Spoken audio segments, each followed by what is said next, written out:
સંસારી મહાન મંગલ કર્યો મહાન ગ્રંથ કરણ કુરબાન જાતે સમાજ સૌ પામે નિજ કલ્યાણ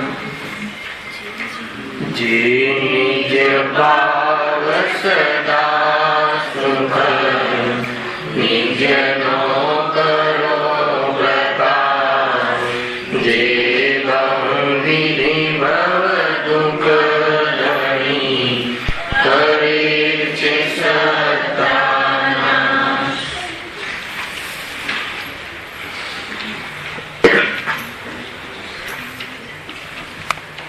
આ શ્રી મોક્ષમાર્ગ પ્રકાશક ગ્રંથ છે. એમના 3જા અધ્યાય પર આપણે સ્વાધ્યાય ચાલી રહ્યો છે. ટોપિક 51 નંબરનું પેજ, દુઃખ નિવૃત્તિનો સાચો ઉપાય. અહીં એમ કહે છે કે આ જીવ દુઃખ દૂર કરવાના જેટલા પણ ઉપાય કરે છે એ બધા જૂઠા છે. તો પ્રશ્ન એ થાય છે કે સાચો ઉપાય કયો છે? ગુરુદેવ શ્રી પ્રવચન કહે છે કે મેં મકાન બનાવી લીધું એટલે રાજી થઈ ગયું, ભણી લઈને રાજી થઈ ગયું. તો કે આ બધા તારા ઉપાયો છે એ તદ્દન જૂઠા છે. કેમ કે સુખી તો થયો નહીં, આકુરતા તો મટી નહીં. એમ પ્રમાણથી પણ ખ્યાલ આવે છે, પોતાના જીવનથી ખ્યાલ આવે છે.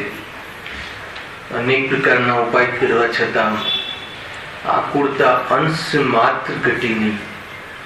તો પછી એ બધા ઉપાયો જૂઠા જ છે એટલો નિર્ણય તો કરજે. એમ અહીં આશીર્વચનમાં પણ કહે છે. તો તરત જ પ્રશ્ન થાય છે કે સાચા ઉપાયો કયા છે? ગઈકાલે આપણે આ પેરેગ્રાફ ચર્ચામાં લીધો હતો, ફરીથી વાંચી લઈએ છીએ. એ પ્રમાણે આ સંસારી જીવે સુખ માટે કરેલા ઉપાય જૂઠા જાણવા, જૂઠા ભાષિત થાય છે કે નહીં એની પરીક્ષા કરવી. સાથે એટલો નિર્ણય થાય તો પણ સ્વાધ્યાયની સફળતા કહી શકાય છે. હું જે ઉપાય કરું છું એ જૂઠા છે એવી આપણને ખબર પડે તો જીવને સાચા ઉપાયનો પુરુષાર્થ કરવાનો પ્રારંભ થઈ શકે. એમ મુખ્ય વાત છે. તો સાચો ઉપાય શું છે? જ્યારે ઈચ્છા દૂર થાય અને સર્વ વિષયનું એક સાથે ગ્રહણ રહ્યા કરે તો એ દુઃખ મટે. ઈચ્છા હતી ને તો ઈચ્છાના અનુસાર તો કોઈ પરિણામ થતું નથી. તો કાં તો ઈચ્છા દૂર થઈ જાય અને સર્વ પદાર્થોનું જાણવું થઈ જાય. તો કહે છે કે તારી આકુરતાનો અંત આવી જાય. તો ઈચ્છા કઈ રીતે મટે? તો કહે છે કે હવે ઈચ્છા તો મોહ જતા જ મટે. અને સર્વનું જાણવા માટે શું કરવું પડશે? તો કેવળ જ્ઞાન થતા જ થાય. આટલી વાત અહીંયા આપણે ગઈકાલે ચર્ચા કરી. ઈચ્છા મોહના કારણે પેદા થાય છે. મોહ રહિત ઈચ્છા અભાવની ઓર છે. મોહ સહિતની ઈચ્છા નવી ઈચ્છાને પેદા કરવામાં નિમિત્ત બને છે. એની ચર્ચા છે. તો હવે પ્રશ્ન એ છે કે મોહ કઈ રીતે મટે? ઈચ્છા મટાડવી તો મોહ મટાડો. અને એની ચર્ચા કાલે કરી હતી. મોહ એટલે ભ્રમ. જે આપણને પર પદાર્થમાંથી સુખ મળે છે એવો ભ્રમ છે. એને લઈને એને મેળવવાની ઈચ્છાઓ રહ્યા કરે છે અને કદાચિત યોગથી મળી જાય તો ટકાવવાની ઈચ્છા રહ્યા કરે છે. તો એને લઈને આકુરતા થાય છે તો ઈચ્છા મટાડી છે. મટાડવો હોય તો ઈચ્છા મટાડ, ને ઈચ્છા મટાડવા માટે મોહ મટાડ.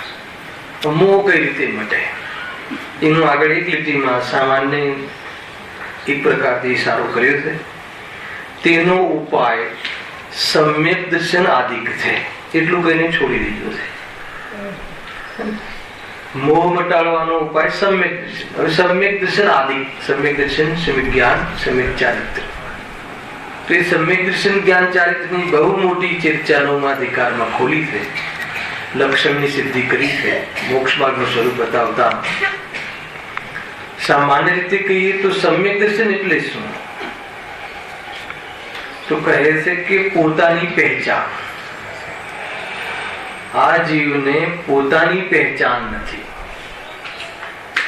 મૂળભૂત તો એ પડી છે ને, સ્વ પરનું વેદ વિજ્ઞાન નથી. એ સ્વ શું છે એની ઓળખાણ નથી.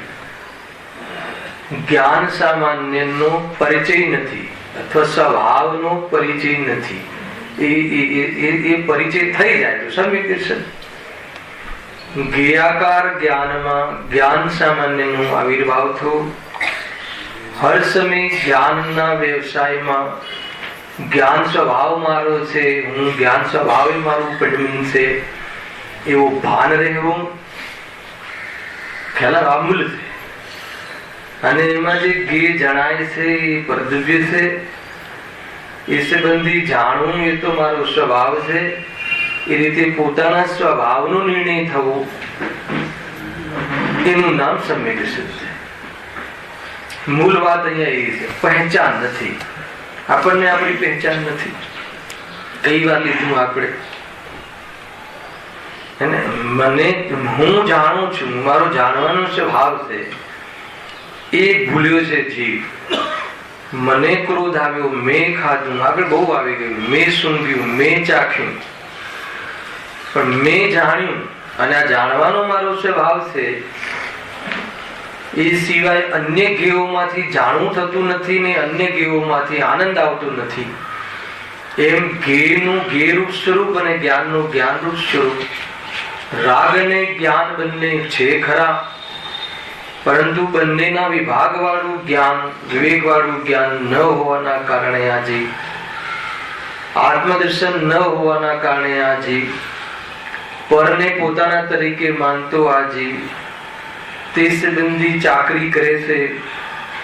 અને એના ફલમાં સજા છે 4 ગતિની, એમાં જેલ મળે છે એમ અહીંયા કહે છે.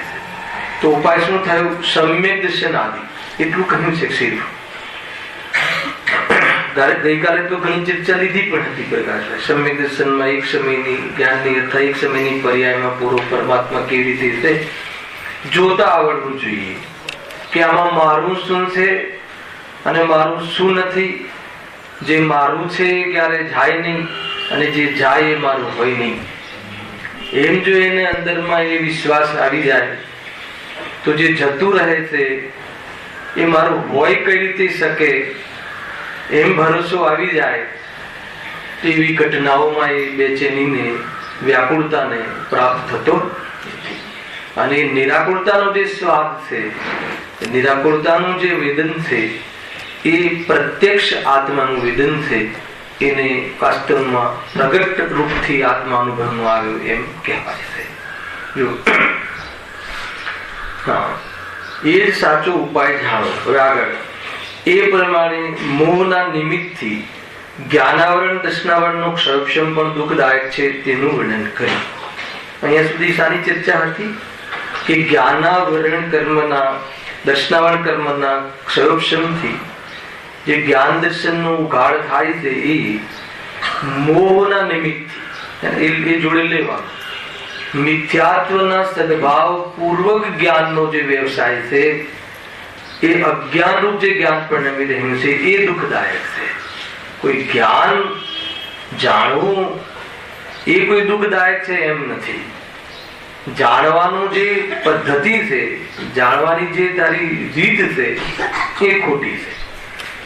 જાણવું તો સ્વભાવ છે ને સમીરભાઈ, પણ આપણે કેવી રીતે જાણીએ છીએ એ મૂળ વાત છે. કોઈ કહે કે તમે વારંવાર કહો છો જાણવાથી તો કાંઈ ના થાય, દુઃખ ના થાય. તો જાણવાના સ્વભાવને અનુભવ કરતા એના ખ્યાલ કરીને જાણવું તો આપણે કઈ રીતે જાણીએ છીએ? કોઈ બી પદાર્થને આપણે કેવી રીતે જાણીએ? કોઈ બી એક પદાર્થનું તમારા જીવનમાં તમે નિરંતર જ્ઞાન કરી રહ્યા છો તો એ જ્ઞાન કેવી રીતે પ્રવર્તી રહ્યું છે એનો તમે વિચાર કરો તો ખ્યાલ આવશે. કોઈ બી પદાર્થ જીવનમાં તમારા જ્ઞાનમાં મકાન, આ શરીર બધું જણાઈ રહ્યું છે ને? જાણીએ છે ને મકાન? શું જાણો છો મકાનના બારામાં? હે ને? કેવી રીતે જાણો છો મકાનને? એ બહુ મહત્વનું છે. આપણે કેવી રીતે જાણીએ છીએ? બતાવો, કેવી રીતે જાણો છો મકાનને? કેવી રીતે જાણો?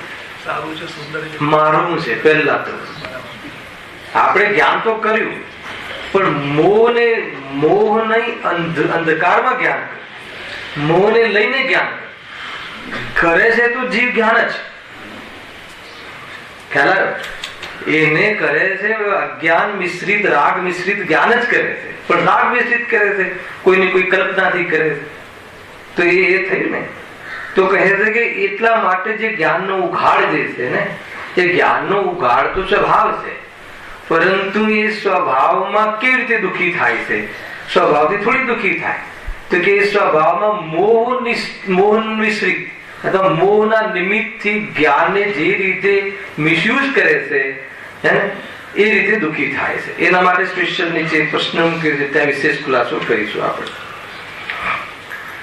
એક એક કર્મ લેશે ને, 8 કર્મ. અત્યારે જ્ઞાનાવરણીય, દર્શનાવરણીય કર્મના 2 કર્મનું એમને સંકેલ્યું અહીંયા કે એના નિમિત્તથી જે જ્ઞાનનો ઉઘાડ થાય છે, એના ક્ષયક્ષમથી એ જ્ઞાનનો ઉઘાડ કેવી રીતે જીવને મોહના કારણે દુઃખદાયક બની જાય છે.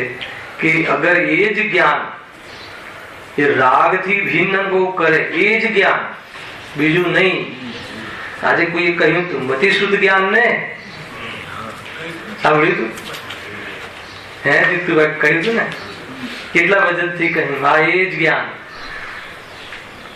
અત્યારે જે જ્ઞાન વર્તી રહ્યું છે ને ખોટી જગ્યાએ, એ જ જ્ઞાન દેવશાસ્ત્ર ગુરુના માધ્યમથી વિવેકશીલ વર્તે અને જ્ઞાન અને રાગનો વિભાગ ખ્યાલમાં આવી જાય.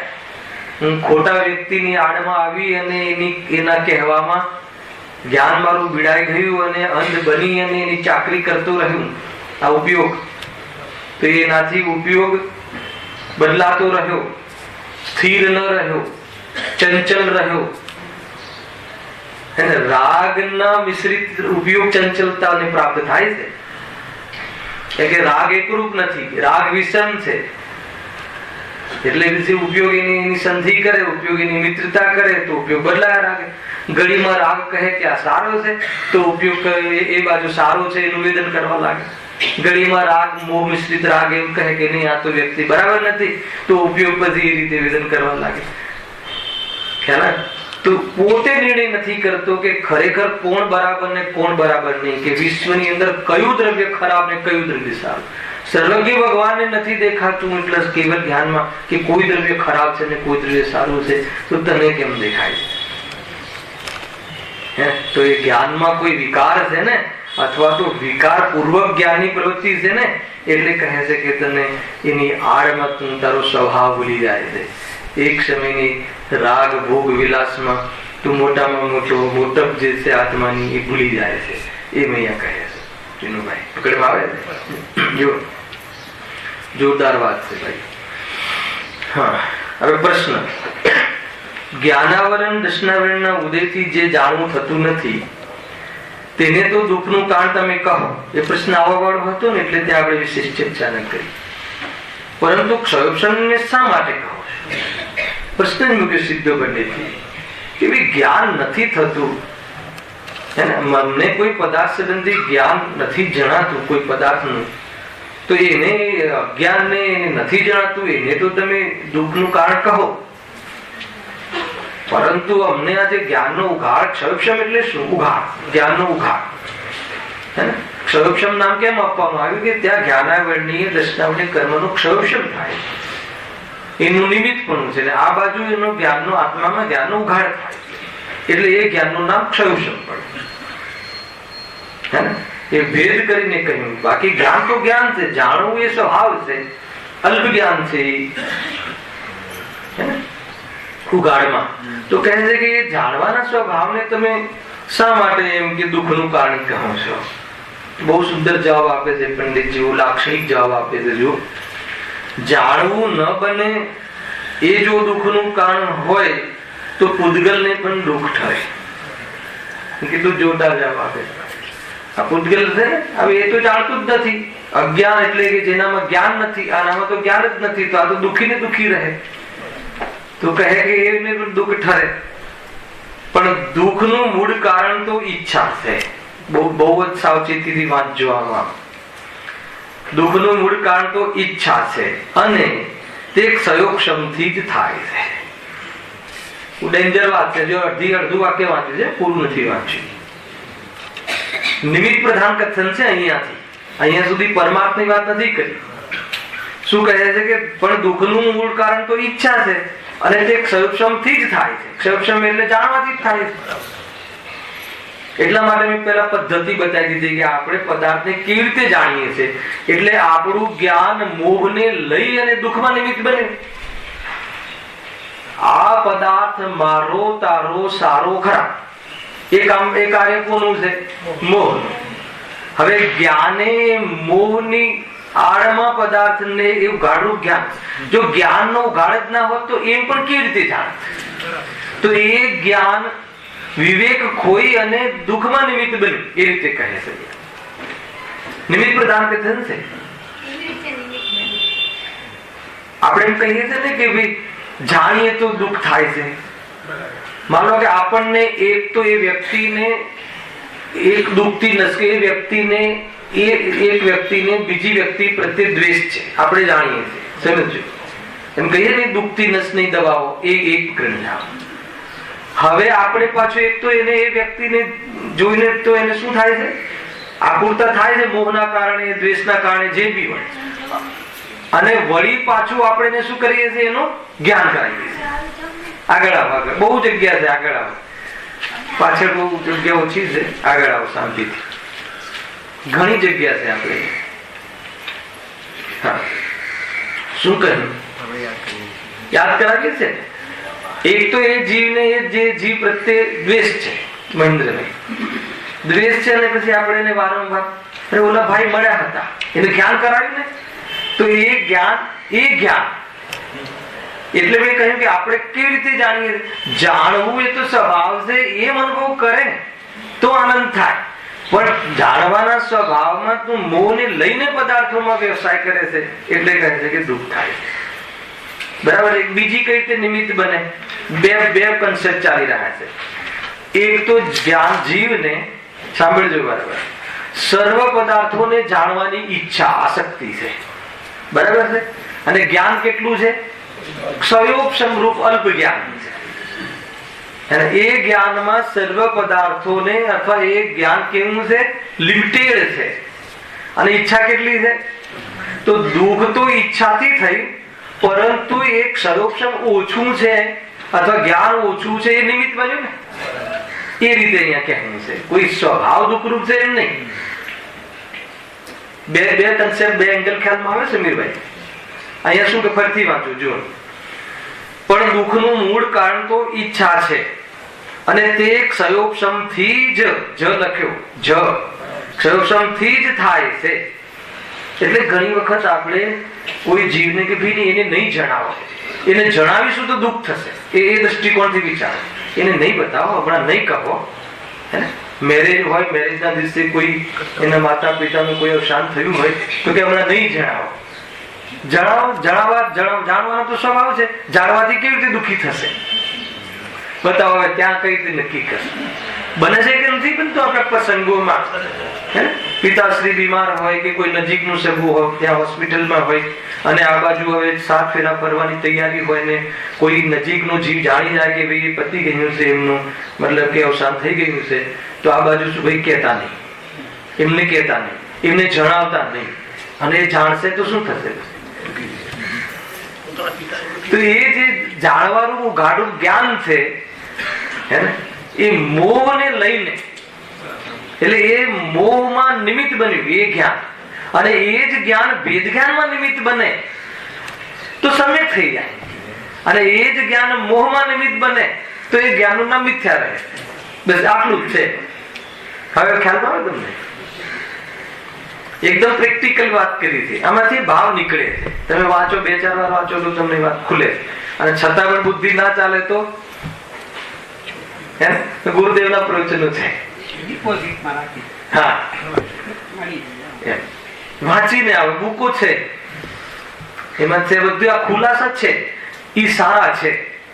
કેમ કે એમાં શબ્દસહ નથી કદાચ એ પ્રવચનો મોક્ષમાર્ગ પ્રકાશક ના, એટલે સંકલન છે જયેશભાઈ કદાચ, કેમ કે શબ્દસહ નથી એવું મારા ખ્યાલમાં છે. છતાં એ સારા ઘણા છે કે આ બધા લોજિક એમાંથી મળે છે.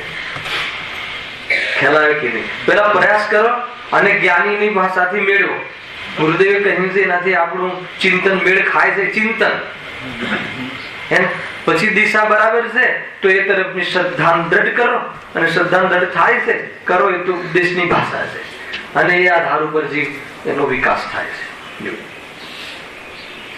એટલા માટે 4 લક્ષણમાં જે પરંપરા કોઈ જેને આભાસ માત્ર છે, તો પંડિત ટોડરમલજી 9મા અધિકારમાં સૌથી પહેલા કહ્યું કે દેવ શાસ્ત્ર ગુરુનું શ્રદ્ધાન કરે છે. કેમ કે એમને કહેલા તત્વના માધ્યમથી આત્માને ઓળખવાનો છે. એને કોઈ આલિમ અવાલી કોઈ કંઈ પણ કહી દે, અથવા કોઈ અન્ય કોઈ જે દેવ નથી વિતરાગી, એના માધ્યમથી તું આત્માની પહેચાન કરીશ તો કે તારી ભૂલ પડી જશે. તને આત્માના બારામાં તારી ભૂલ પડી જશે, એમ લખ્યું છે 9મા અધિકાર. એટલે એટલો રોલ તો છે દેવ શાસ્ત્ર ગુરુનો જ્ઞાનીઓનું જીવનમાં. એનાથી વધારે રોલ તો મોહ છે. ખ્યાલ આવે કે નહીં? અને આટલો રોલ છે નિમિત્તની પહેચાન છે. સાંભળજો આ બધી એક વાત. એનાથી જો વધારે રોલ હોય તો મોહ પેદા થઈ ગયો, અને એટલી જ પહેચાન હોય તો નિમિત્ત, સાચા નિમિત્તની ગાઈડની પહેચાન છે કે કઈ ગાઈડ થી આપણે પાઠ ભણવો એમ, એટલું માત્ર છે. એનાથી વધારે સર્વજ્ઞ ભગવાનોનો, 24 તીર્થંકરોનો, અનંત તીર્થંકરોનો આપણા જીવનનો વધારે રોલ ના હોવો જોઈએ. એનાથી કોઈ વિશેષ કામ નથી આપણે એમનું. ખરેખર એનાથી કોઈ વિશેષ કામ લાગે તો સમજી લેવાનું કે આપણી કોઈ દ્રષ્ટિમાં ખોટ છે.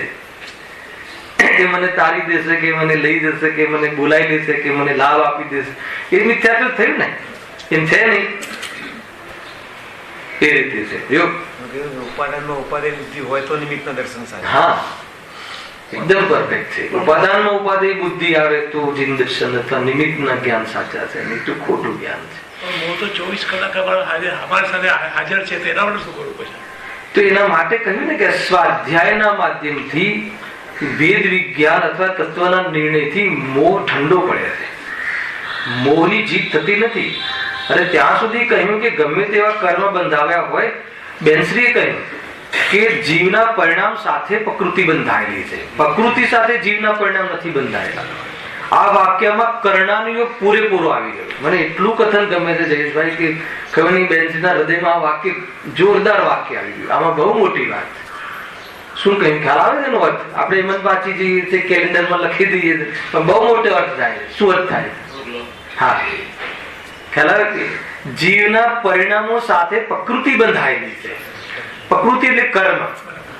મતલબ કે પૂર્વમાં તે ગમે તેવા કર્મ તારાથી બંધાઈ ગયા, 17 કોડા કોડીનો બંધ કરી દીધો હોય પૂર્વમાં, પરંતુ વર્તમાનમાં જો તારું પરિણામ એક સમય માટે, હે ને, એક સમય માટે અનુભૂતિની વાત નથી કરતો, એક સમય માટે ઈમાનદારીથી આ આત્મા તે હું છું એવો નિર્ણય કરે તો 17 કોડા કોડીનો જે બંધ છે હલી જાય છે, અને અંત કોડા કોડી થઈ જાય છે.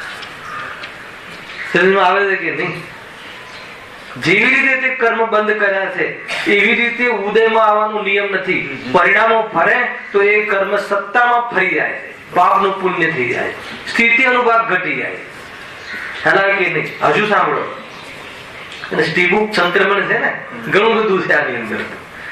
અગર ખરેખર જો સ્વરૂપમાં લાગી જાય તો પ્રકૃતિ ઉદય, પ્રદેશ ઉદય, સ્થિતિ ઉદય તો થાય છે, પણ અનુભાવનો ઉદય થતો નથી. વેદનમાં લેતા નથી મુનિરાજ અને જ્ઞાની. કર્મ તો ખરીને જ જાય, એ વાત પાકું છે. પણ માનો તમે કોઈ કર્મનો બંધ કર્યો, બરાબર છે, ખોટા કર્મનો બંધ કર્યો, માન લો કે મિથ્યા દર્શનના પૂર્વક, હવે આ બાજુ આત્માના દર્શન કરી લીધા, તો એવા કર્મો નિકાચિત જેવા ચીકણા કર્મો જે ઉદયમાં આવ્યા, તો ઉદયમાં આવ્યા અને શરીરનું તૂટફૂટ થયું, એ ઉદયમાં કયો ઉદય થયો? પ્રદેશ ઉદય, પ્રકૃતિ ઉદય. અને એ 4 કલાક ચાલવાનું છે એપિસોડ. એ મતલબ એ સિંહ વાઘ ફાડી ખાવાનો 4 કલાકનો એક પ્રોગ્રામ છે એ શરીરનો અને સિંહનો. તો 4 કલાક સ્થિતિ પણ થઈ, પરંતુ દેહ તે હું નથી એવી દ્રષ્ટિ થઈ જાય તો એ ફાડી ખાતા શરીરનું અથવા એ તૂટતા ફૂટતા શરીરનું હમણાં કાળમાં દુઃખનું વેદન થતું નથી. એ વખતે પણ સુખનું વેદન કરે છે. એટલે બેન શ્રી આટલી દીર્ઘ દ્રષ્ટિથી કહ્યું કે જીવની સાથે અને જીવના પરિણામો સાથે પ્રકૃતિ બંધાયેલી છે, પ્રકૃતિ સાથે જીવના પરિણામ નહીં. ગુરુદેવ આ રીતે કહે છે કે ક્રોધ કર્મનો ઉદય થાય, મોહ કર્મનો ઉદય થાય એટલે જીવને મોહ કરવો પડે એમ નથી. આ બે એક જ વાત છે. સમજ આવે છે કે નહીં? આ બે એક જ વાત છે. તમે બહુ શાંતિથી એ સરળતાથી કહી દીધેલા કથન જ્ઞાનીઓના કોઈ સામાન્ય વાત નથી હોતી. ક્રોધ કર્મનો ઉદય થાય અને ક્રોધ કરવો જ પડે એમ નથી. એટલે જીવના હાથમાં બાજી છે કહે છે કે ક્રોધ કર્મના ઉદય, ક્રોધ કર્મનો પછી ઉદયમાં આવ્યું એનો શું અર્થ? ઉદયમાં આવ્યું એટલે જોડાયું ગણાય કે ના ગણાય? તો કહે છે કે એના પ્રદેશ ઉદયમાં આવ્યા, એની પ્રકૃતિ ઉદયમાં આવી અને સ્થિતિ પણ ઉદયમાં આવી, પણ જીવ જોડાયો નહીં. એટલે ક્રોધથી હું ભિન્ન છું એમ અનુભવ કરે તો કહે છે કે નિર્જરી જાય છે અને એનું વેદનમાં નથી આવતું. જ્ઞાન તો થાય છે પણ વેદનમાં આ મારો સ્વભાવ છે એમ ન વેદતા નવું બંધ થતું નથી. અને એ વખતે પણ એ જીવને દુઃખનું વેદન નથી, સુખનું વેદન. એટલે જોરદાર. એટલે એ કથન તો આમ મતલબ કેમ લાગે કે કર્ણાની યુગનું જ્ઞાન અધ્યાત્મ ગર્ભિત કર્ણાની યુગનું જ્ઞાન. બરાબર મહેન્દ્રભાઈ? બરાબર છે ને? બે point છે. એક જ્ઞાની અને અજ્ઞાની વાત લઈએ આપણે. જ્યારે તમે કીધું આ કે ઉદયમાં આવે છે ત્યારે જ્ઞાની કોઈ પ્રશ્ન નથી. એ સમયે અજ્ઞાની માનવે ક્રોધ ન કરે તો એનું જોડાણ તો કહેવાય કે ના કહેવાય? ક્રોધ ઉદય આવ્યો, આમાં ઉદય આવ્યો એટલે ક્રોધ તો થયો છે. ઉદય એને જ કહે છે પણ એને વેદ્યો નહીં. સાંભળો, બહુ સરસ પ્રશ્ન. હા, તો હવે બહુ સરસ પ્રશ્ન છે. ઓર આ વાતમાં ખુલાસો થશે કે ક્રોધ કર્મનો ઉદય આવ્યો તો ઉદયનો તો અર્થ, ઉદયનો અર્થ શું કે ક્રોધ પરિણામ થયું. ઉદયનો અર્થ એ થાય કે ક્રોધ પરિણામ તો થયું. હવે ક્રોધ પરિણામ થયું પણ એ પરિણામને પોતાનું માને તો ને, પોતાના સ્વભાવમાં ભેળવે તો ને. એને સ્વભાવ એટલે એમાં જુઓ કોને ક્રોધ કરાયો એ વાત નીકળી ગઈ કે પેલા ભાઈ એ કરાવ્યો એ તો દ્રષ્ટિ જ નથી. બરાબર છે? અને ક્રોધ કર્મના ઉદયથી પૂર્વમાં બાંધેલા કર્મના નિમિત્તથી ક્રોધ ઉદયમાં આવ્યો છે પણ એ તો સ્વભાવ છે જ નહીં ને. દ્રષ્ટિ, રાગ અને ક્રોધ અને જ્ઞાન બે ભિન્ન વર્તાય છે એટલે એને એ સંબંધી આ મારો સ્વભાવ છે એમ નથી વેદતા, સ્વભાવ તરીકે નથી વેદતા. અને જેટલું પરિણામ ક્રોધ રૂપે પરિણમ્યું છે એનો અલ્પ બંધ છે એ જ્ઞાનમાં ધ્યેય તરીકે વર્તે છે. આ જ્ઞાનીની પોઝિશન. કોઈ ન કર્ણાન યોગનો નિષેધ ન આત્માની અનુભૂતિનો નિષેધ. બરાબર એકદમ બેલેન્સ થી જાણવું. કોઈ કહે કે ક્રોધ થાય જ નહીં એમ નથી. જ્ઞાનીને ક્રોધ ના થાય એમ નથી. જ્ઞાનીને ક્રોધ થાય એમાં બે એંગલ છે. જ્ઞાની જયારે ક્રોધ રૂપે પરિણમે છે તો સૌથી પહેલા તો અશુદ્ધ ન એમ વિચારે છે કે આ ક્રોધ મને થયો છે. બહુ ડેન્જર વાત છે. હવે મને થયો છે એનો અર્થ શું ખબર છે કે કોઈએ કરાયો નથી. અને સૌથી આપણે લોકો તો અહીંયા જ અટક્યા છે. ક્રોધ થાય એટલે મને ક્રોધ થયો છે એવું જીવનમાં નથી વિચારતા. પેલા આજથી ઊંચી વાત ચાલતી હતી ને કે મને જ્ઞાન થયું છે એ તો વિચારતા જ નથી. પણ મને ક્રોધ થયો છે એને એ રીતે પણ વિશેષનું જ્ઞાન બરાબર નથી. આપણે તો મને ક્રોધ કરાયો તમે ચીનુભાઈ. જો તમે બરાબર બેઠા હોત પ્રવચનમાં, તમે જો ઓપોઝ ના કર્યો હોત તો આજે મને આ ક્રોધ ના થાય. પતી ગઈ વાત? હેલા કે બરાબર છે કે? તો કહે છે કે મને કમજોરી આવી ગઈ, મને સ્વરૂપ તરફનું લક્ષ્ય મટી ગયું અથવા મેં ભૂલ કરી. ભૂલનો સ્વીકાર કરે છે જ્ઞાની. ભૂલનો સ્વીકાર કરે છે જ્ઞાની. ક્રોધને ભૂલ તરીકે સ્વીકાર કરે છે એ એટલા માટે ક્રોધને નથી વેદતો. અને અજ્ઞાની ક્રોધને સ્વરૂપ તરીકે અનુભવ કરે છે એનો અર્થ કે ક્રોધને વેદે છે. ક્રોધનું વેદવું ન વેદવું અહીંયાથી છે દ્રષ્ટિ અપેક્ષા. અને પરિણામમાં જેટલું વેદન છે એટલી આકુરતા થાય છે પણ એ અનાત્મા છે, એ આત્માનું સ્વરૂપ નથી. એ રીતે જ્ઞાની એ તરફનું લક્ષ્ય સેવતા નથી એટલા માટે નથી વેદતા. કેટલી બધી ચર્ચાઓ, બધા એંગલ્સ છે, આના દ્રષ્ટિકોણ છે એ તમે સમજજો. એટલા માટે આપણે જે જ્ઞાનીને આપણે જે રીતે જોઈએ છે ને એ આપણે જોવાની રીતે જ ખોટી છે. આપણને એમ લાગે કે ક્રોધમાં છે. હવે એ ક્રોધમાં છે એમને શું લાગે છે કે આ ક્રોધ મારામાં છે એમ નથી વેચતા, કારણ કે ભેદ પડી ગયો છે ને. કોઈ કહે કે એનાથી શું લાભ થશે કે એનાથી એગ્રેસિવ પણ જતું રહેશે, એનાથી નિમિત્ત દૃષ્ટિ છૂટી જશે, એમાં સ્વરૂપમાં જવાનો અવસર બની રહે છે અને સ્વરૂપમાં ચાલ્યા જાય છે તો નવો બંધ થતો નથી. આ બધા એમને લાભ થાય છે.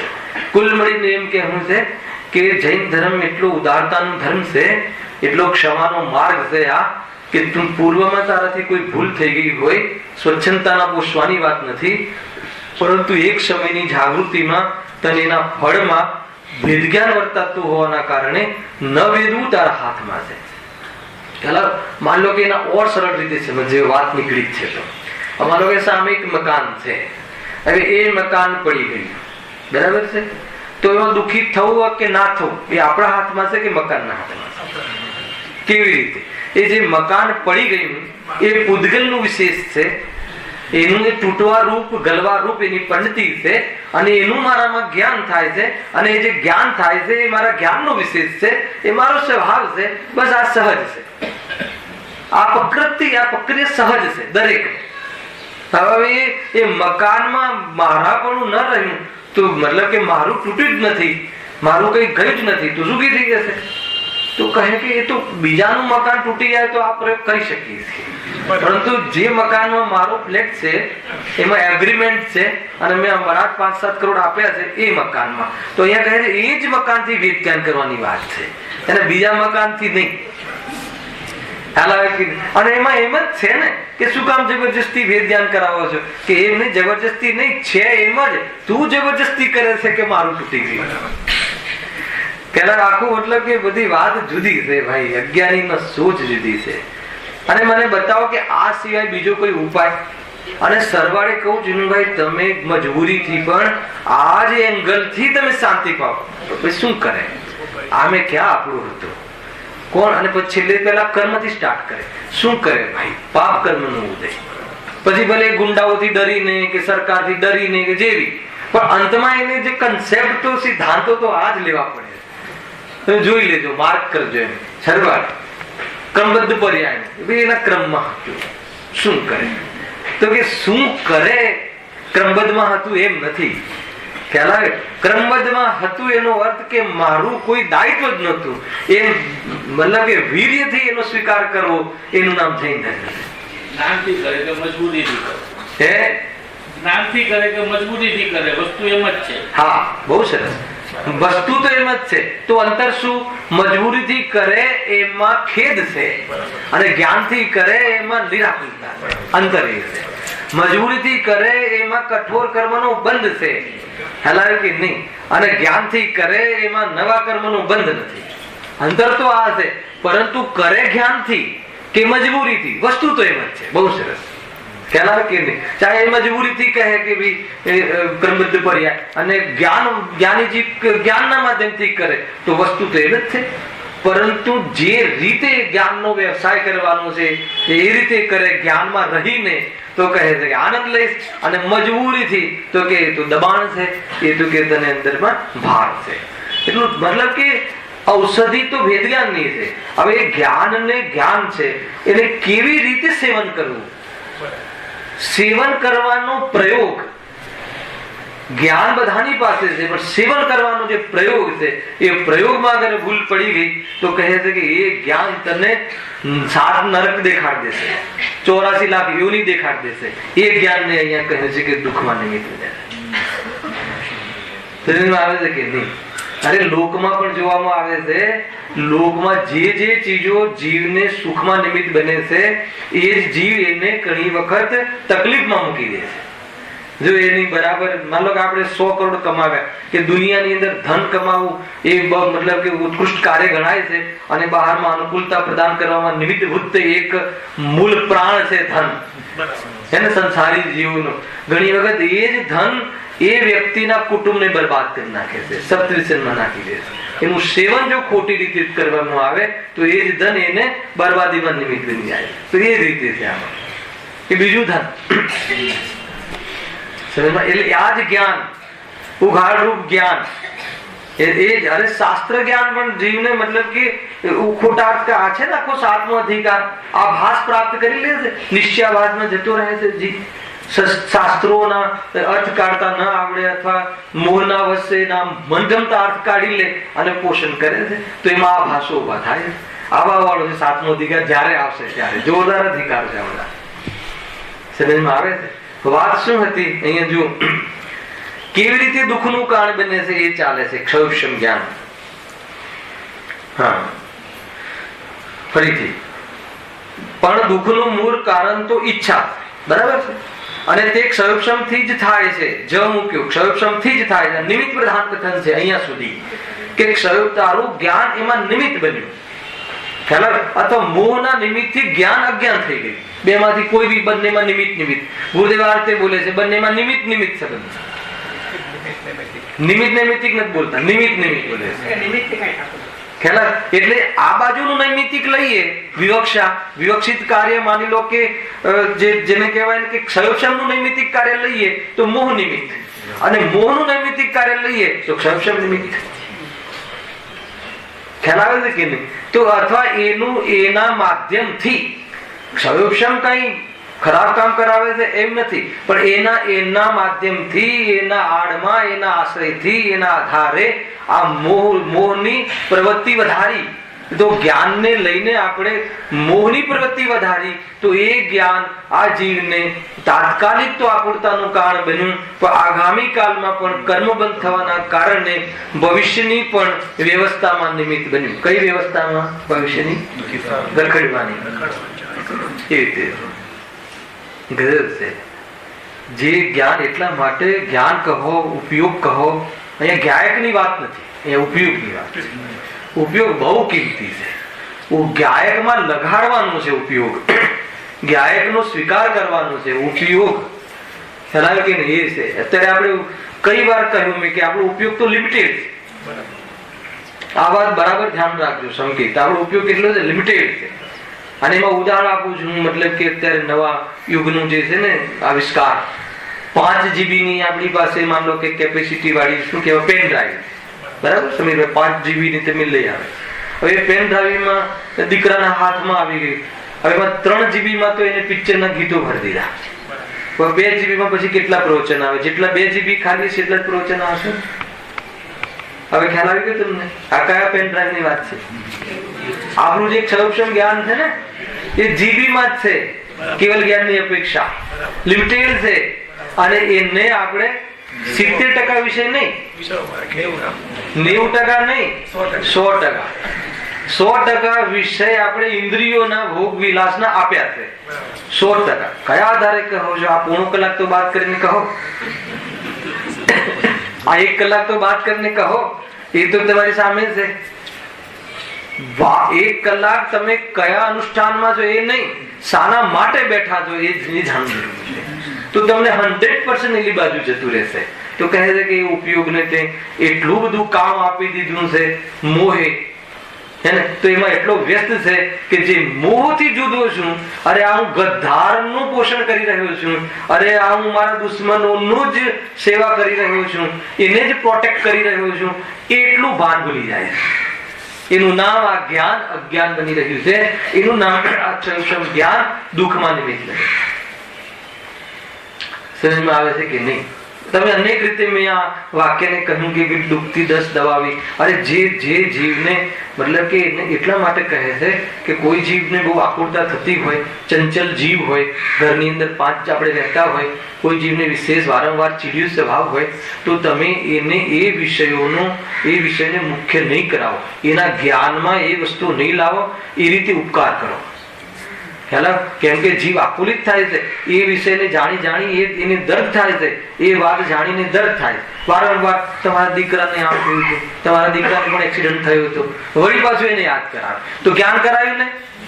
તો કહે છે કે એને મોહ છે, અને તું એ જેના પ્રત્યે વિશેષ મોહ છે, વળી તું જ્ઞાનને એ જ વિષય આપ કરે છે. તો કહે છે કે આ રીતે જ્ઞાન એને નિમિત્ત બને છે.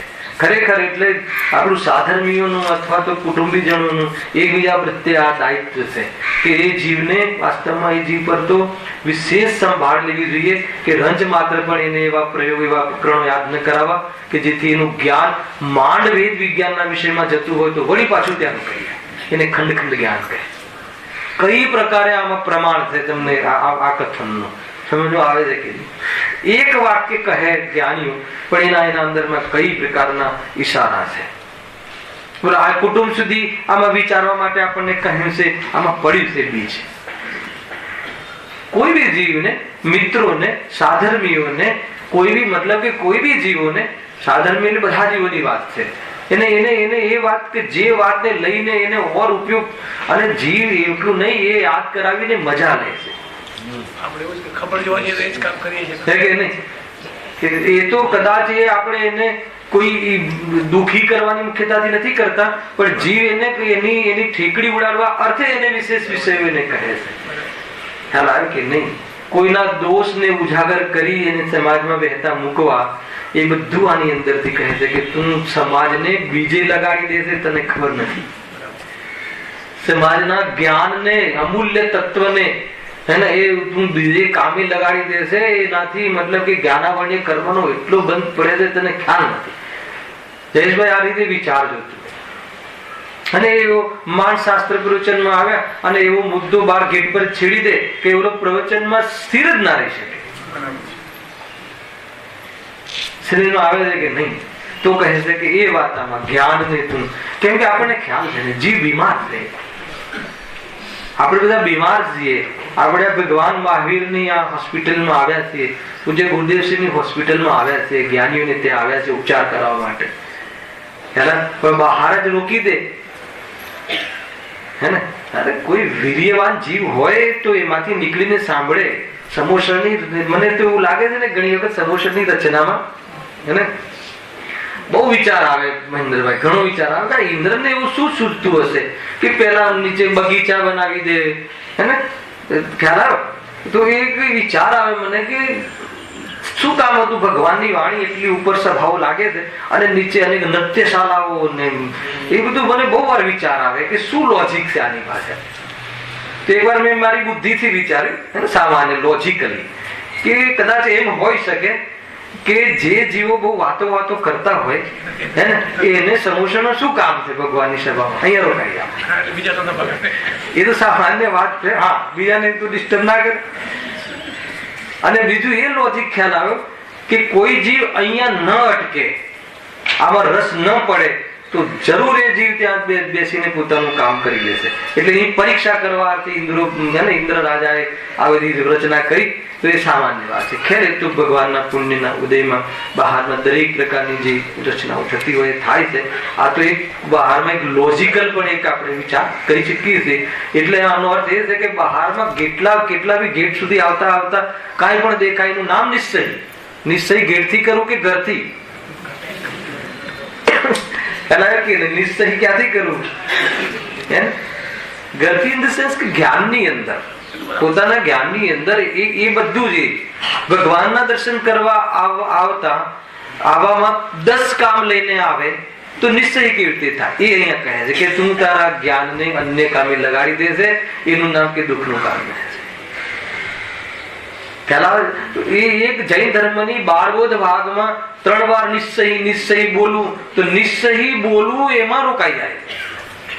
નિશ્ચયનું વાચ્ય એ છે કે સાંસારિક કાર્યના પ્રયોજનથી નિવૃત્ત થવું. શામાં નિવૃત્ત થવું? પ્રક્રિયામાં કે મતલબ બહારની ક્રિયા માત્રમાં કે બહારમાં બુદ્ધિપૂર્વક ઉપયોગ. આટલી મોટી વાત છે. અને આજે સમયસાર કે મોક્ષ પ્રકાશક અહીંયા આપણે માનો સમાપ્ત કરીને બાળબોધ ભાગ ગાઈડ તમે અહીંયા રાખો, બાળબોધ તો એ એટલી જોરદાર વાતો છે અંદર નવકાર મંત્રથી. એટલા માત્રથી ઓમ કહેતા જીવને આત્મકલ્યાણ થઈ જાય એટલો રસ છે અંદર. ખ્યાલ આવે કે નહીં? આ રીતે મહામંત્ર જે કહીએ છીએ ને 99 કરોડ 99 લાખ વાર જાપ બોલવાથી કઈ નહીં થાય. એમાં કોણ બિરાજમાન છે, એનું સ્વરૂપ શું છે, અને એમાં જે બિરાજમાન છે એવું સ્વરૂપ મારું છે. ખ્યાલ આવે કે મારું સ્વરૂપ એવું છે, મારો સ્વભાવ એવો છે, એનો મહિમા આવે ત્યારે નમોકાર મંત્ર ભણવાનો શ્રેય ગણાય. એને અનુભૂતિ થાય ત્યારે તો વાસ્તવમાં નિમિત્ત કરે, નહીં તો નિમિત્ત પણ ક્યાંથી થાય. અને જીવન 1 લાખ લોકોને તમે બી ફોર્મ ભરજો, કામે લગાડી દેશે. એનું નામ અહીંયા કહે છે જ્ઞાન ને લગતા. શું વાત કરે છે કે થોડી પિક્ચરમાં બોલાવે છે નમોકાર મંત્રના જાપ. અરે કોઈ મતલબ છે? આપણે ત્યાં જાપ કરવાનું કોઈ વિધાન છે? અને કદાચ જાપ કરવાનું વિધાન કદાચિત કોઈ જગ્યાએ હોય, એ બી ઉપયોગને સમેટવા માટે. ખ્યાલ આવે કે નહીં? આપણે ત્યાં કદાચિત કોઈ જગ્યાએ મતલબ જાપનું મુખ્યતા હોય ને, તો એ બી મતલબ એને બહારમાં ઉપયોગ ભટકે છે, તો કમસે કમ તું ઉપયોગને સમેટ અને અહીંયા લાવીને પછી એમાંથી પણ નિવૃત્ત થા. એ રીતનું આખું સ્વરૂપ છે આપણે ત્યાં. એટલા માટે સ્વાધ્યાયની જે પરંપરા ખુલી ને એ જોરદાર હતી જ, પણ ઓર જે વચ્ચે શિથિલ થઈ ગઈ હતી એને આપણા મૂળ દિગંબરોમાં તો શાસ્ત્રનું જાણે સ્વાધ્યાય તો આવે તો માત્ર વાર્તાઓ કહીને બંધ થઈ જતું હતું. તો આ સમય સાર અને પ્રવચન સાર અને જે મતલબ કે આવી ગયું સામે બહુ મોટી ક્રાંતિ છે. હા, નાના પૂઠાને ઘરમાં આ ગ્રંથો તો રાખતા જ નહીં ભાઈ. અને આ તો મતલબ કે મુનિરાજો માટે છે. એમ અમારે ત્યાં અમને તો એ રીતે કે આ તો મોટા ગ્રંથો છે, આપણું કામ નહીં. જનમાં આ તો એક અંદર ગુરુદેવે ચોપડીમાં વંચાવ્યું કે જો આ તો અબુદ્ધ અજ્ઞાની જન માટે નિશાન લખ્યું છે. મુનિરાજ માટે ખ્યાલ આવે કે મુનિરાજ માટે તું આ તો સામાન્ય જનતા માટેનો ગ્રંથ છે એમ કઈ નાખી વાત બદલાઈ ગઈ. આખી વાત તમે સત્ય વાત આવી ગઈ. તો બહુ મોટી વાત છે ભાઈ. આ કોઈ સામાન્ય ક્રાંતિ નથી. ક્યાંથી વાત આવી આ બધી? એ જ્ઞાનને ક્યાં લગાડી દઈએ છીએ આપણે કોઈ વ્યક્તિના? તમને એમ લાગે કે બહુ સ્થૂલ વાત છે, પણ તમે વિચારજો કે 1 લાખ માણસ એ નમોકાર મંત્ર 1 લાખ વાર બોલવામાં લાગી જાય તો આત્માનો વિચાર, અને એટલું ખાલી બોલવામાં લાગી જાય એમ નહીં, સાથે શું ચાલે છે ખ્યાલ આવી ગયો બધાને? આ 1 લાખ વાર બોલીશ ને તો બરાબર મારે જેટલા પણ દુઃખ છે સંસારમાં ગજબ છે. મિથ્યાત્વનું પોષણ એકલું. અને કદાચિત એના પુણ્ય ઉદયના ક્રમમાં થયું તો વાત ખતમ થઈ ગઈ.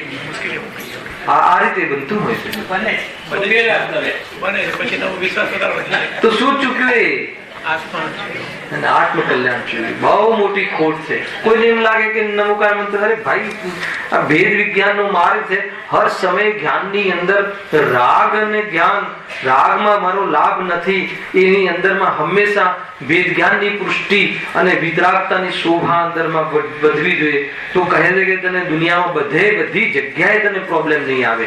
કોઈ જગ્યાએ કોઈ પ્રયોજનવશ પહોંચવું થયું ઉદયવશ, તો કહે છે કે તું નહીં જોડાય, તને ત્યાં નહીં ફાવે, તને ત્યાં તારું કોઈ જગ્યાએ તને ત્યાં તારું કોઈ પ્રયોજન નહીં ભાષે તો તને કોઈ પ્રોબ્લેમ નહીં થાય. કોઈ શું કરે છે એની સાથે તારે કાંઈ મતલબ નથી, તારા જ્ઞાનને વિષય ખોટા નહીં આવે. એટલો મોટો અને સૌથી મોટી બીમારી એ છે કે આપણે આપણા જ્ઞાનને અપ્રયોજનભૂત વિષયો બહુ આપી દઈએ. અને પ્રયોજનભૂત વિષય કેટલા છે? લખ્યું 9મા અધિકારમાં કે જીવે કેટલો વિચાર કરવો જોઈએ કે દેહ શાસ્ત્ર ગુરુનું સ્વરૂપ, 7 તત્વનો વિચાર અથવા 9 પદાર્થનો વિચાર, સ્વપર સંબંધી વિશેષ વિજ્ઞાન રૂપ વિચાર અને આત્મા સંબંધી એનો પરિચય. તારા વિચારની કોટીમાં ક્રમથી આટલો વિષય હોવો જોઈએ. આ સિવાય બાકીના જે વિષયો છે સમજી લે કે જ્ઞાનની બરબાદી છે. અને આ વિચાર પછી એનું સ્વરૂપમાં એ તારું શ્રદ્ધાંબેડ થતું હોય તો કહે છે કાર્યકારી છે, નહીં તો અહીંયા સંતુષ્ટ થઈ ગયો આટલા ગ્રાફમાં તો કહે છે બરબાદી છે. તો વધારે એક વાર સ્વર્ગમાં જઈ આવીશ, એનાથી વિશેષ કોઈ લાભ નહીં થાય. કેટલી બધી સાવધાની, કેટલી સાવચેતી, કેટલો દ્રષ્ટિકોણ, સૂક્ષ્મતા. કહે છે કે જીવ કોઈ બી જગ્યાએ ના અટકે એવી કરુણા જ્ઞાનીઓને આવતી હોય છે. હલાવે છે કે ગજબની વાત છે આ. જો આપણને એવું લાગે ઘણી વાર કે વાત કેટલી સામાન્ય છે, પણ એવું નથી. અને એના કારણે મતલબ કે 84 ના ફેરા થઈ રહ્યા છે. આપણે આપણા જ્ઞાનને એક પ્રકારથી એવા વિષયો આપી દઈએ છીએ. એ અહીંયા કહે છે ઉઘાડ તો થયો ને. શું જાણ્યું? અમેરિકા જાણ્યું. અમેરિકામાં શું જાણ્યું? ખાલી અમેરિકામાં જ્ઞાતા દ્રષ્ટા રહીને જાણ્યું? ખાલી જાણવા ખાતર જાણ્યું? જાણવા રૂપે રહીને જાણ્યું? અસંભવ છે. કોઈનો કોઈ અભિપ્રાય વગર જાણવું અજ્ઞાનીને અસંભવ. તો પછી એ જાણવાની સજા છે, એ જાણવાનો લાભ નથી. તો એ જ્ઞાન ની બરબાદી છે. એ રીતે જાણવું એ આત્માનો સ્વભાવ નથી. જ્ઞાનમાં જ્ઞાનની અનુભૂતિ કરે ખ્યાલ આવ્યો કે નહીં? જ્ઞાનમાં જ્ઞેયની અનુભૂતિ કરે તો સંસાર છે, અને જ્ઞાનમાં જ્ઞાનની અનુભૂતિ કરે તો ખ્યાલ આવ્યો કે નહીં? અનેક જ્ઞેયાકાર સાધન છે, અને જ્ઞાન, સામાન્ય જ્ઞાન સાધ્ય છે. આવ્યું કઈ? શું કહ્યું રાકેશભાઈ? અનેક જ્ઞેયાકાર, અનેક જાણવાનું જ્ઞાન પરિણમે છે, અને એ ગાયકને પ્રસિદ્ધ કરે છે. જો એમાં તને ગાયક દેખાઈ જાય અને જ્ઞેયની આસક્તિ ના રહે તો કહે કે આત્માનુભૂતિ છે. 15મી ગાથા અનુભૂતિનો પ્રયોગ છે. એ રીતે સાચો ઉપાય એ રીતે એને સાધન કીધા ને, જ્ઞાનની પ્રસિદ્ધિ કરે છે. એ રીતે હા, જ્ઞાનની પ્રસિદ્ધિ કરે છે. એ રીતે જ્ઞાનને હા, એ રીતે અનેકાકાર જ્ઞેયાકાર જ્ઞાનને સાધન કહ્યું વિશેષને, અને એ વિશેષને સાધન બનાવ્યું નહીં, અને એ વિશેષમાં રોકાઈ ગયું. વિશેષમાં એકત્વ બુદ્ધિ કરતી હતી, અને જેનું વિશેષમાં જ્ઞાન થાય છે એનો પ્રેમ થઈ ગયો તો કહે છે કે આત્મા ખોવાઈ ગયો. આત્મા નષ્ટ નથી થયો, ખોવાઈ ગયો, ભૂલાઈ ગયો. એનું નામ આત્માનું સ્વરૂપને ભૂલ્યું છે. એટલી બધી ચર્ચા થાય. જ્ઞાનની બરબાદી, જીવ જ્ઞાનની બરબાદી કરે છે. મતલબ કે આજથી તમે નિયમ લઈ લો કે અરે કોઈ જીવના વારામાં એને કાંઈ કોઈ ઉદય આવ્યો હોય, કોઈ ઘટના ઘટી હોય, અને એ જે પણ ખરેખર પરમાર્થથી જોઈએ તો એ ઘટના સાથે આપણે તો સંબંધ જ નથી.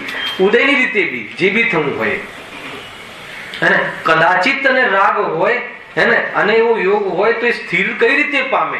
અરે વગર કહે સ્થિરતા પ્રદાન કરી શકીએ છીએ. એને એ પ્રમાણેની વાત ઉજાગર અથવા એની દુખતી નસ અથવા એને સંબંધી વિશેષ જ્ઞાન ન કરાવી અને તું એ જીવ પ્રત્યે એને સહાય કર, કેવી નહીં? ખ્યાલ આવે છે કે નહીં? હા, બહુ ઊંચી વાતો છે આ. જીવ પ્રત્યે આને કરુણા કહે છે.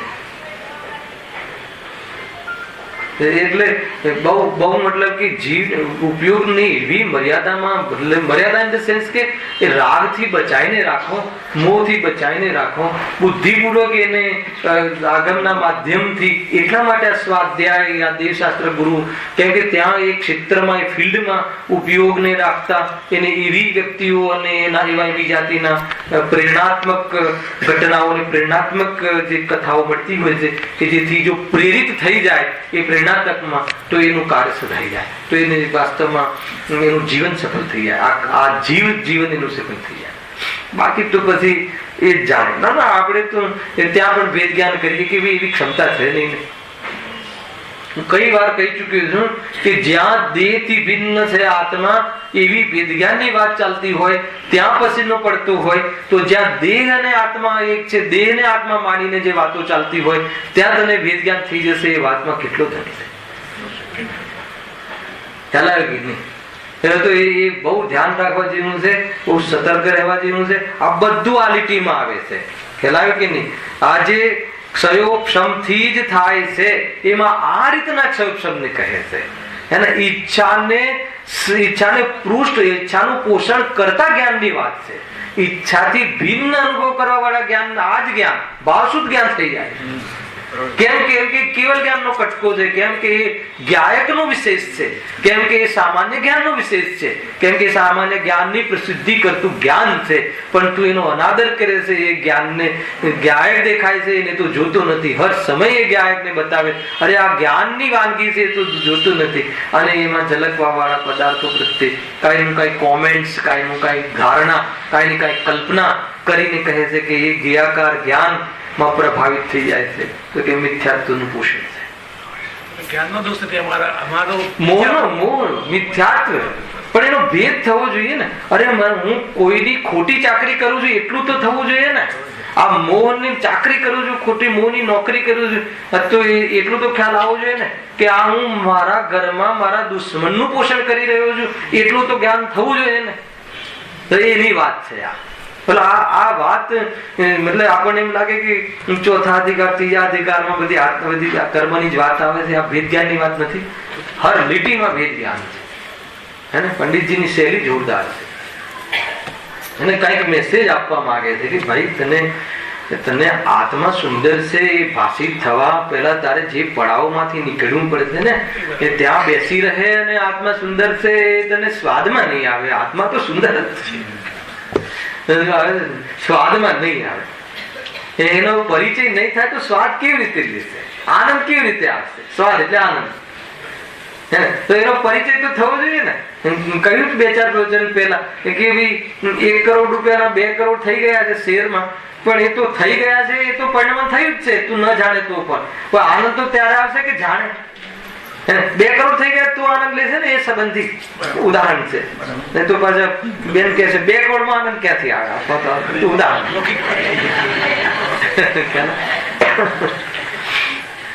ઉદાહરણ છે આ. તો કે ભાઈ એ આત્મા છે, આત્મામાં જ્ઞાન છે, એ તો અનાદિ અનંત વાત છે. પણ નવી વાત લાવ ને કે જ્ઞાનમાં આત્મા છે. આવે છે કે નહીં? આત્મામાં જ્ઞાન છે એ તો અનાદિ અનંત છે ને, એમાં કઈ નવી વાત કહી? આત્મા જ્ઞાનથી બનેલો છે, એમાં કઈ નવી વાત કહી? પણ તારા વર્તમાન જ્ઞાનમાં આત્મા આ રીતે છે, એ રીતે તું આવે, એવું કઈ નવું થયું? કઈ શરૂઆત થઈ તો કે નથી થઈ તો પછી તો તારા જ્ઞાનમાં તો પછી બીજું કઈ તો હશે જ ને. જ્ઞાન ખાલી તો હોય નહીં. તો જ્ઞાનમાં બીજું શું છે? એ કહે તો કે આ બધી તું વોમિટ કરીશ અંદર, કે આ બધી અંદરમાં ખરાબી છે. બહુ વિચાર કરવા જેવો છે. એટલે તમે કદાચિત જો સમજમાં ના આવ્યું હોય આ બધા અલગ એંગલ્સ, તો એટલું મગજમાં રાખજો કે આપણા જ્ઞાનને એ રીતે મર્યાદામાં રાખો કે કોઈ બી અન્ય ગેયો વિશે વિશેષ જાણકારી, હે ને, ગે વિશે કેટલું જાણવાનું છે કે પદ્ધતિ છે, અને એ જ્ઞાનમાં ગે બનવાનું બસ ગે છે, એ સિવાય બાકી એનું, અને એ બી તો જ્ઞાનને બતાવવા માટે ભેદ કર વ્યવહાર ઉભો કર્યો છે.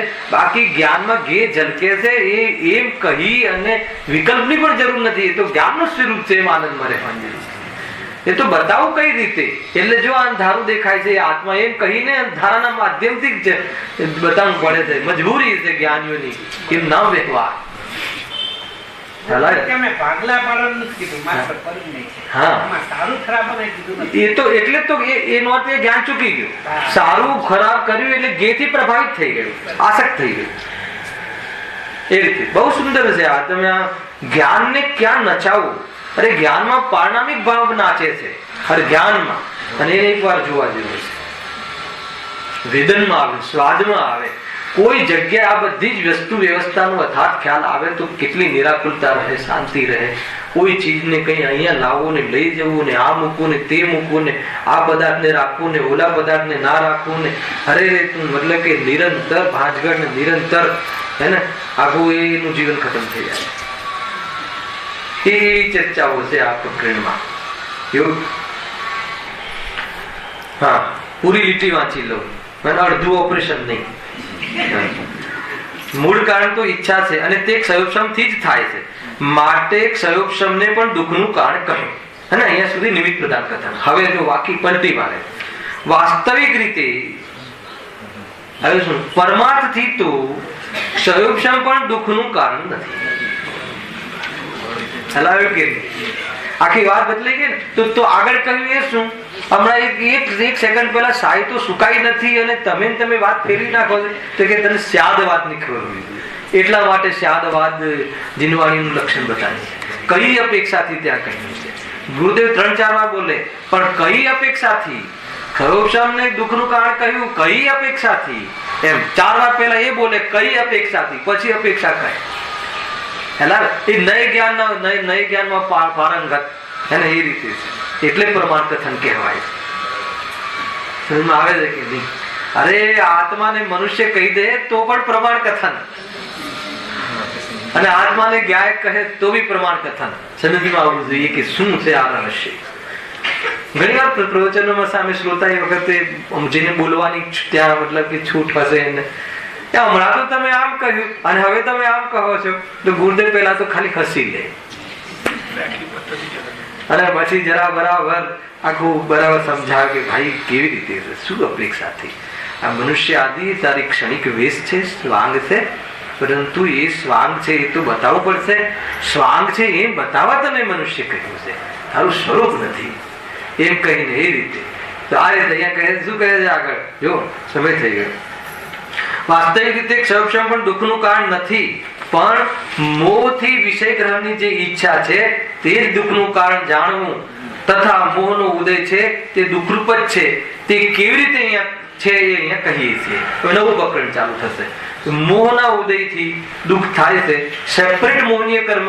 હવે ત્યાં જ્ઞાનાવરણીય કર્મમાં પણ મોહને લઈને દુઃખી છે, પણ જ્ઞાનાવરણીય કર્મ જ્ઞાનક્ષયક્ષમ એમાં પણ મોહને લઈને દુઃખી છે, પણ ત્યાં ક્ષયક્ષમને મુખ્ય કરીને કહ્યું. અને ખરેખર તો મોહથી દુઃખી છે એની સેપરેટ ચર્ચા બહુ જોરદાર છે. એની ચર્ચા આપણે 25 જાન્યુઆરીથી કરીશું. થોડી બ્રેક છે ભાઈ, એમ થોડી બધી વચ્ચે આવે છે, શું કરે શિબિરોને, તો વચ્ચે એક આપણે ક્યારેક એડજસ્ટ કરી લેશું. કોઈ એવા કોઈ કોમન દિવસો આવશે, કોઈ કોમન રજાઓ આવશે તો એડજસ્ટ કરી લેશું. સહેજાનંદી